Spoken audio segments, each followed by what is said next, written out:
வணக்கம். இன்னைக்கு பிப்ரவரி 13, 2026க்கான நடப்பு நிகழ்வுகளை நாம அலசப் போறோம். வணக்கம். நீங்க பேங்கிங், எஸ்எஸ்சி, ரயில்வே, யூபிஎஸ்சி மாதிரி தேர்வுகளுக்கு தயாராயிட்டு இருந்தீங்கன்னா இந்த உரையாடல் உங்களுக்கு ரொம்பவே உதவியா இருக்கும். ஆமா. இன்னைக்கு நாம பார்க்க போற செய்திகள்ல ஒரு சுவாரஸ்யமான விஷயம் இருக்கு. ஒரு பக்கம் இந்தியா உலக நாடுகளோட சேர்ந்து ஒப்பந்தங்கள் போடுது. Global collaboration. அதே சமயம் இன்னொரு பக்கம் ஆத்ம நிர்பார் திட்டத்தின் கீழே எல்லாத்தையும் உள்நாட்டிலேயே தயாரிக்க முயற்சி பண்ணுது. ஆமா, செல்ஃப் ரிலையன்ஸ். இந்த ரெண்டுக்கும் நடுவுல இருக்கிற ஒரு பேலன்ஸ் தான் இன்னைக்கு நாம பார்க்க போறோம். சரியா சொன்னீங்க. வாங்க ஆரம்பிக்கலாம். முதல்ல நேஷனல் அஃபேர்ஸ்ல இருந்து ஆரம்பிக்கலாம். மினிஸ்ட்ரி ஆஃப் கார்ப்பரேஷன் கீழே ஒயிட் ரெவல்யூஷன் 2.0 அப்படின்னு ஒரு திட்டம். ஆமா, யூனியன் மினிஸ்டர் அமித்ஷா இத தொடங்கி வச்சிருக்கார். இது என்ன திட்டம்? பால் உற்பத்தி சம்பந்தப்பட்டதா? கரெக்ட்.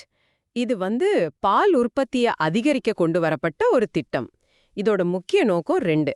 ஒன்னு, டெய்ரி துறையில பெண்களோட பங்களிப்பை அதிகப்படுத்துறது. சரி. இன்னொன்னு, கோஆபரேட்டிவ் சொசைட்டிஸ இன்னும் பல கிராமங்களுக்கு கொண்டு போறது. இப்போ தேர்வு நோக்குல பாத்தீங்கன்னா இதுல சில நம்பர்ஸ் ரொம்ப முக்கியம். என்ன நம்பர்ஸ்? அடுத்த 5 வருஷத்துல மில்க் ப்ரொக்யூர்மெண்ட்டை 50% அதிகரிக்கணும்னு ஒரு டார்கெட். 50% அதிகரிப்பு. சரி. ஒரு நாளைக்கு எவ்வளவு உற்பத்தி செய்யணும்னு ஏதாவது இலக்கு இருக்கா? இருக்கு. அதுதான் இதுல ரொம்ப ரொம்ப முக்கியமான பாயிண்ட். அதாவது 2028-29 வருஷத்துக்குள்ள ஒரு நாளைக்கு 1007 கேஜி மில்க் ப்ரொக்யூர்மெண்ட் பண்ணணும் அப்படிங்கிறது தான் வால்யூம் கோல். 1007 கேஜி பர் டே. ஆமா. இந்த 1007 கேஜி டே அப்படிங்கிற எண்ணும் 2028-29ங்கிற வருஷமும் நேரடி கேள்வியா வரலாம். அருமை. அடுத்து Vande Mataram guidelines. Ministry of home affairs இதை வெளியிட்டிருக்கு. இதுல என்ன புதுசா இருக்கு? நல்ல கேள்வி. இதுக்கு முன்னாடி ஒரு தெளிவான ஸ்டாண்டர்ட் புரோட்டோகால் இல்ல. சில இடங்கள்ல ஒரு மாதிரி பாடுவாங்க, சில இடங்கள்ல வேற மாதிரி. ஓ, அந்த குழப்பத்தை நீக்கத்தான் இது. எக்ஸாக்ட்லி. இதுல ரொம்ப முக்கியமான புரோட்டோகால் என்னன்னா, நேஷனல் ஆந்தம் கூட வந்தே மாதரம் பாடப்பட்டா வந்தே மாதரம் தான் முதல்ல பாடப்படணும். அப்படியா? இது முக்கியமான மாற்றம். நாம பொதுவா நேஷனல் ஆந்தம்க்கு தான் முதல் மரியாதை கொடுப்போம்னு நினைப்போம். ஆமா, இது ஒரு classic exam trap. Statement based கேள்விகள்ல national anthem will be sung before Vande Mataram அப்படின்னு கொடுத்தா அது தப்பான ஸ்டேட்மெண்ட். சரி, வந்தே மாதரம் தான் ஃபர்ஸ்ட். ஆமா, அது மட்டும் இல்ல, அதோட 6 ஸ்டான்ஸாஸும் முழுசா பாடப்படணும். இதோட டியூரேஷன் ஏகதேசம் 3 நிமிடங்கள் 10 வினாடிகள். ஓகே. அடுத்ததா கல்ச்சர், ஹெல்த் அண்ட் இவெண்ட்ஸ் பகுதிக்கு வருவோம். மோஹுவா மற்றும் மைஹவ் சேர்ந்து culinary, crafts and clicks, modes and magic அப்படின்னு ஒரு ஃபெஸ்டிவல். ஆமா, இது டெல்லியில கர்த்தவ்ய பாத் மற்றும் அம்ருத் உத்யான்ல நடக்குது. இதுல நடந்த மூட்ஸ் அண்ட் மேஜிக் போட்டோகிராஃபி கான்டெஸ்டோட பரிசு தொகைகள் எஸ்எஸ்சி மாதிரி தேர்வுகள்ல கேட்கப்படலாம். எவ்வளோ பரிசு தொகை? முதல் பரிசு 50,000 ரூபாய், 2ஆம் பரிசு 30,000 ரூபாய் மற்றும் 3ஆம் பரிசு 20,000 ரூபாய். சரி. ஹெல்த்ல ஒரு முக்கியமான நிகழ்வு, international conference on Unani medicine. ஆமா, பிரசிடென்ட் திரௌபதி முர்மு அவர்கள் நியூ டெல்லியில தொடங்கி வச்சிருக்காங்க. இதை ஏற்பாடு செய்தது CCRUM. இது மினிஸ்ட்ரி ஆஃப் ஆயுஷ் கீழ் வருது. இந்த மாநாட்டோட தீம் ஏதாவது இருக்கா? இருக்கு. Theme innovations in Unani medicine for integrative health solutions. Integrative health solutions. ஆமாம், அதாவது நவீன மருத்துவத்தோட யுனானி மருத்துவத்தை எப்படி இணைக்கிறது அன்னதுதான் கருத்து. இதோட ஒரு ஸ்டாட்டிக் ஜிகே பாயிண்டையும் நீங்க ஞாபகம் வச்சுக்கணும். சொல்லுங்க. யுனானி டே அன்னது ஹக்கீம் அஜ்மல் கான் அவரோட பிறந்த நாளை கௌரவிக்க 2016 இருந்து கொண்டாடப்படுது. அருமையான கூடுதல் தகவல். இப்போ இன்டர்நேஷனல் அஃபேர்ஸ் பக்கம் போகலாம். நாம ஆரம்பத்துல பேசின குளோபல் கொலாபரேஷனுக்கு இது ஒரு சரியான உதாரணம். India UK social security pact. ஆமா, இது கையெழுத்தாகியிருக்கு. இதனால யாருக்கு என்ன பயன்? இது நம்மளோட ஐடி மற்றும் ஃபினான்ஸ் ப்ரொஃபஷனல்ஸ் இருக்காங்க இல்லையா, யூகேல வேலை செய்யறவங்க, அவங்களுக்கு ரொம்ப பயனுள்ளதா இருக்கும். எப்படி?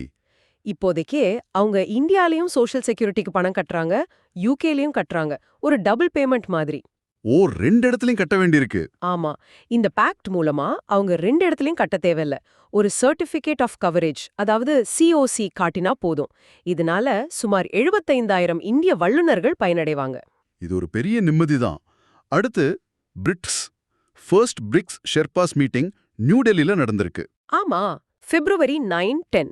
முதல்ல இந்த ஷெர்பா அப்படின்ற வார்த்தைக்கு என்ன அர்த்தம்? ஷேர்பான்றது இமயமலையில வழிகாட்டுறவங்களை குறிக்கும் சொல் இல்லையா? ஆமா.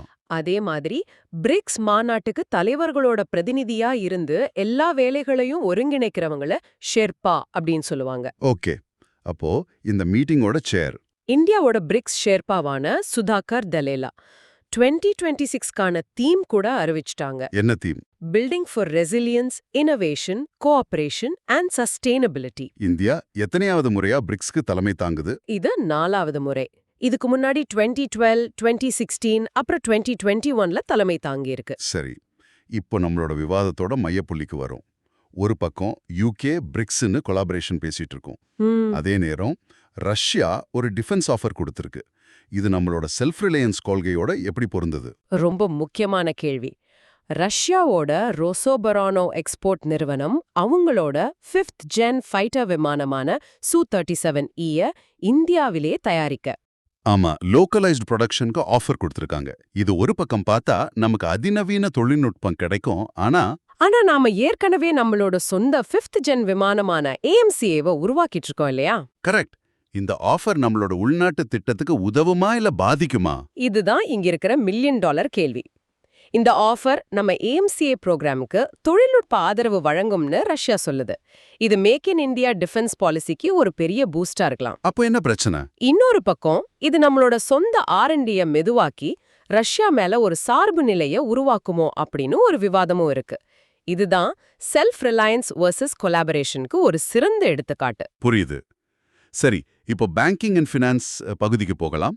ICICI Prudential AMC சில வங்கிகள்ல பங்குகளை வாங்க RBI அனுமதி கொடுத்திருக்கு. ஆமா, மொத்தம் 9 வங்கிகள்ல 9.95% வரை பங்குகளை வாங்க அனுமதி கொடுத்திருக்காங்க. 8 வங்கிகளா? ஆமா, Bandhan bank, city union bank, Equitas SFB, federal bank, IDFC first, HDFC bank, Karur Vysya bank, அப்புறம் RBL பேங்க். இதுல ஏதாவது ஸ்ட்ராட்டஜி இருக்கா? நிச்சயமா, அவங்க சும்மா பெரிய வங்கிகள்ல மட்டும் முதலீடு பண்ணல. HDFC மாதிரி ஒரு யூனிவர்சல் பேங்க், ஈக்விட்டாஸ் மாதிரி ஒரு small finance bank, Karur Vysya bank மாதிரி ஒரு வலுவான ரீஜனல் பிளேயர்னு. ஓ, ஒரு கலவையா தேர்ந்தெடுத்திருக்காங்க. எக்ஸாக்ட்லி. இதென்ன காட்டுதுன்னா அவங்க பேங்கிங் செக்டரோட ஒரு பகுதியை மட்டும் நம்பாம ஒட்டுமொத்த செக்டரோட வளர்ச்சியிலையும் பந்தயம் கட்டுறாங்க. இதுக்கு ஏதாவது காலக்கெடு இருக்கா? இருக்கு. 1 வருஷத்துக்குள்ள இந்த அக்விசிஷனை முடிக்கணும் அன்னோது RBI-யோட நிபந்தனை. சரி, அடுத்து ஃபின்டெக் லைசன்சஸ். எக்ஸிம்பே, ஈஸ்பஸ்னு 2 நிறுவனங்களுக்கு லைசன்ஸ் கிடைச்சிருக்கு. ஆமாம், எக்ஸிம்பேக்கு PCB அதாவது payment aggregator cross border licence, ஈஸ்பஸ்க்கு online payment aggregator PL licence. சுருக்கமா சொல்லணும்னா இந்த லைசன்சஸ் மூலமா இன்டர்நேஷனல் டிரான்சாக்ஷன்ஸ், அதாவது வெளிநாட்டுல இந்த பணம் வாங்குறது அனுப்புறதெல்லாம் இன்னும் சுலபமாகும். ஓகே, அடுத்து RBI-யோட அபராதங்கள். Federal Bank, Karur Vysya Bank மேல அபராதம் விதிச்சிருக்காங்க. ஆமா, ஃபெடரல் பேங்க்கு 27.30 லட்சம் அபராதம். காரணம்? டிபாசிட் இன்ட்ரெஸ்ட் ரேட்ஸ்ல நான் கம்ப்ளையன்ஸ். கரூர் வைஸ்யா பேங்க்கு 8.30 லட்சம் அபராதம். அது லோன் சிஸ்டம்ஸ்ல நான் கம்ப்ளையன்ஸ். இந்த அபராத தொகைகளும் காரணங்களும் வங்கி தேர்வுகளுக்கு முக்கியம் இல்லையா? ரொம்ப முக்கியம். RBI இந்த விஷயங்கள்ல ரொம்ப கண்டிப்பா இருக்கிறதுக்கு காரணம் வாடிக்கையாளர்களோட நலனை பாதுகாக்கிறது தான். சரி, ரேட்ஸ் அண்ட் லிக்விடிட்டியில ஒரு அப்டேட். EBLR, RBLR அப்படின்னு சில வார்த்தைகள் இருக்கு. அது நம்ம EMI-ய பாதிக்குமா? நேரடியா பாதிக்கும். EBLR அப்படின்ற external benchmark based lending rate, RBLR அப்படின்ற ரீப்போ லிங்க்ட் லெண்டிங் ரேட். இந்த ரேட்ஸ் ஏறினா வங்கிகள் கொடுக்கிற கடன்களோட வட்டியும் ஏறும். அப்போ இப்போ ஏறி இருக்கா? ஆமா, யூனியன் பேங்கோட EBLR 9.0% ஆகவும் பேங்க் ஆஃப் இந்தியாவோட RBLR 9.10% ஆகவும் இருந்திருக்கு. ஓ, அதே நேரம் RBI சந்தையில பணப்புழக்கத்தை அதிகரிக்க வேரியபிள் ரேட் ரீப்போ VRR மூலமா 2.5 லட்சம் கோடியை இன்ஜெக்ட் பண்ணிருக்கு. சரி, அடுத்து செபி அன்கிளைம்ட் ஃபண்ட்ஸ்க்காக ஒரு புது ஃப்ரேம்வொர்க், முதலீட்டாளர் பாதுகாப்பு சம்பந்தப்பட்ட விஷயம். ரொம்ப முக்கியமான ஒரு நடவடிக்கை. இதன்படி ஒரு ட்ரேடிங் அக்கவுண்ட்ல இருந்து 30 நாட்களுக்கு மேல உங்களை தொடர்பு கொள்ள முடியலனா உங்க கணக்கு என்கொயரி ஸ்டேட்டஸ்க்கு மாறிடும். 30 நாட்கள்? ஆமா, 1 வருஷத்துக்கு மேல அன்கிளைம்டா இருந்தா அந்த ஃபண்ட் எக்ஸ்சேஞ்ச் அக்கவுண்ட்டுக்கும். 1 வருஷம். 3 வருஷங்களுக்கு மேல அன்கிளைம்டா இருந்தா இன்வெஸ்டர் ப்ரொடெக்ஷன் ஃபண்டுக்கும் மாற்றப்படும். இந்த காலக்கெடு, அதாவது 30 நாட்கள், 1 வருடம், 3 வருடங்கள் அப்படின்றது மிக மிக முக்கியம். ஓகே, இப்போ மாநில செய்திகளுக்கு போகலாம். உத்தரப்பிரதேஷ் 9.12 லட்சம் கோடிக்கு பட்ஜெட் தாக்கல் செஞ்சிருக்காங்க. ஆமா, மிகப்பெரிய பட்ஜெட். போன வருஷத்தை விட 12.9% அதிகம். இதுல நம்ம கவனிக்க வேண்டிய ஃபிஸ்கல் இண்டிகேட்டர்ஸ். ஃபிஸ்கல் டெபிசிட் ஜிஎஸ்டிபில 3% அப்படின்ற இலக்குக்குள்ள இருக்கு. இது ஒரு நல்ல விஷயம். கேபெக்ஸ் அதாவது மூலதன செலவுகளுக்கு பட்ஜெட்ல 19.5% ஒதுக்கியிருக்காங்க. அது உட்கட்டமைப்பு வளர்ச்சிக்கு உதவும். கரெக்ட். கல்விக்கு 12.4%, விவசாயத்துக்கு 9%, சுகாதாரத்துக்கு 6% நிதி ஒதுக்கப்பட்டிருக்கு. சரி, அடுத்து குஜராத் மற்றும் கேரளா 2 மாநிலங்கள்ல இருந்தும் 2 முக்கியமான திட்டங்கள். ஆமா, ரெண்டும் 2 விதமான வளர்ச்சி மாதிரிகளை காட்டுது. குஜராத்ல CM Bhupendra Patel GCC policy 2025-2030 வெளியிட்டிருக்கார். ஜிசிசினா குளோபல் கேப்பபிலிட்டி சென்டர்ஸ். அதோட இலக்கு என்ன? 250 புதிய ஜிசிசிகள், 50,000 வேலைவாய்ப்புகள், 10,000 கோடி முதலீடு.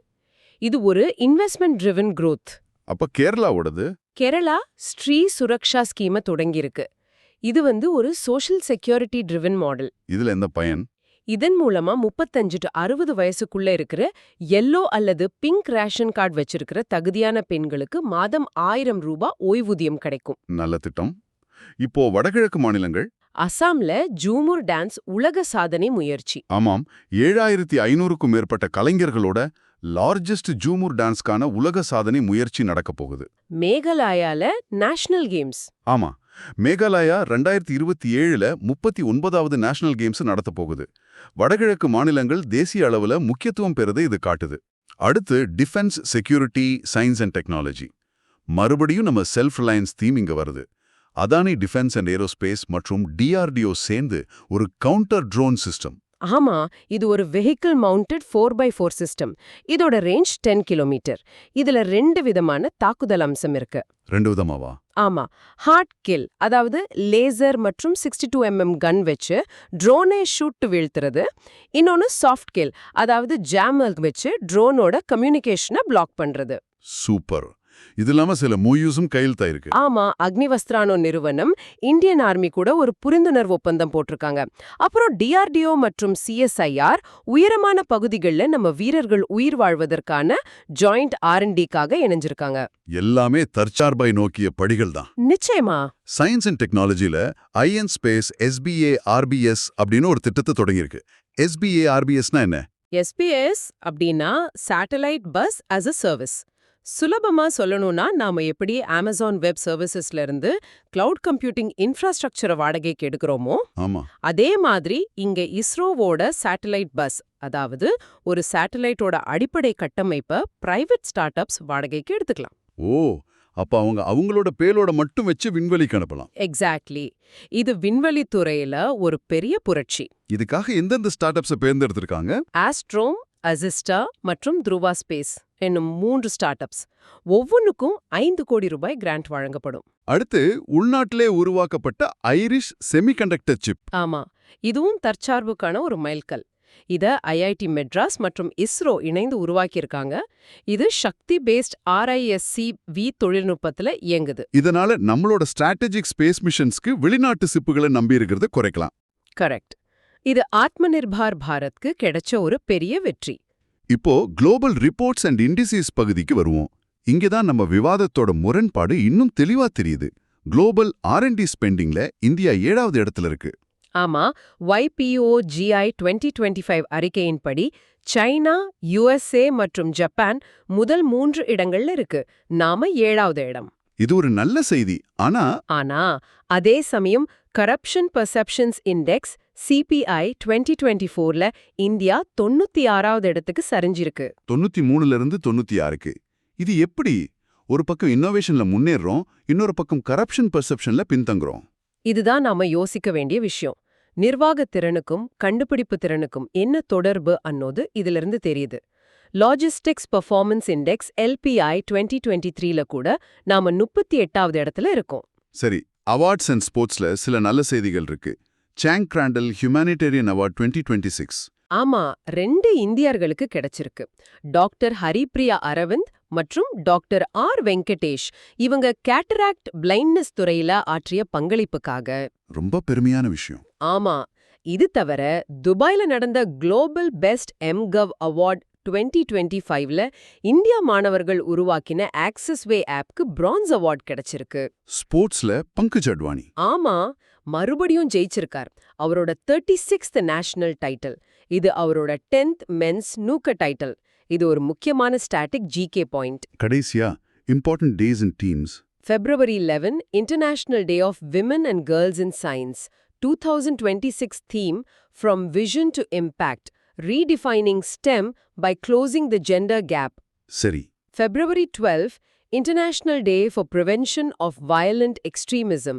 Theme, Preventing Violent Extremism in the Age of New and Emerging Technologies. Okay. அப்புறம் February 13, World Radio Day. இதை யுனெஸ்கோ 2011ல அறிவிச்சாங்க. சரி, இதுவரைக்கும் நம்ம நிறைய விஷயங்கள் பார்த்தோம். ஒரு சின்ன ரீகேப் பண்ணலாமே.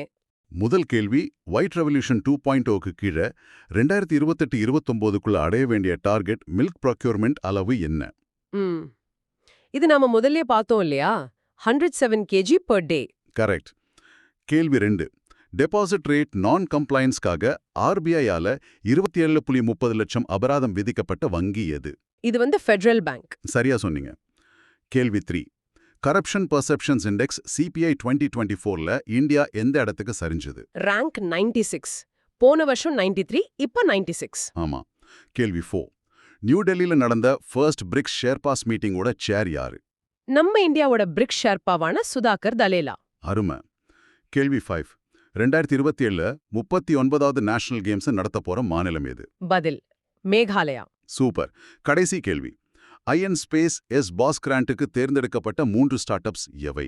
அந்த 3 நிறுவனங்கள் ஆஸ்ட்ரோம், அசிஸ்டா மற்றும் துருவ ஸ்பேஸ். இன்னைக்கு நாம பார்த்த நிகழ்வுகள்ல இருந்து ஒரு விஷயம் தெளிவா தெரியுது. சொல்லுங்க. ஒரு பக்கம் R&D ஸ்பெண்டிங்ல நாம 7வது இடத்துக்கு முன்னேறி தொழில்நுட்பத்துல தற்சார்பை நோக்கி போயிட்டு இருக்கோம். ஆனா இன்னொரு பக்கம் கரப்ஷன் பர்செப்ஷன்ஸ் இண்டெக்ஸ்ல நம்மளோட தரம் குறைஞ்சிருக்கு. ஆமாம். ஒரு நாட்டின் நிர்வாக வெளிப்படைத்தன்மைக்கும் அதன் கண்டுபிடிப்பு திறனுக்கும் இடையே உள்ள உண்மையான தொடர்பு என்னவா இருக்கும்னு நீங்க நினைக்கிறீங்க? இது யோசிக்க வேண்டிய ஒரு முக்கியமான கேள்வி. ஆமாம், இது உண்மையிலேயே யோசிக்க வேண்டிய ஒரு கேள்விதான்.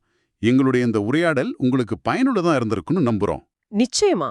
கூடுதல் தகவல்களுக்கும் தேர்வு தயாரிப்புகளுக்கும் டிஸ்கிரிப்ஷன்ல இருக்கிற எங்க டெலிகிராம் சேனலை ஃபாலோ பண்ணுங்க. மீண்டும் சந்திப்போம். நன்றி.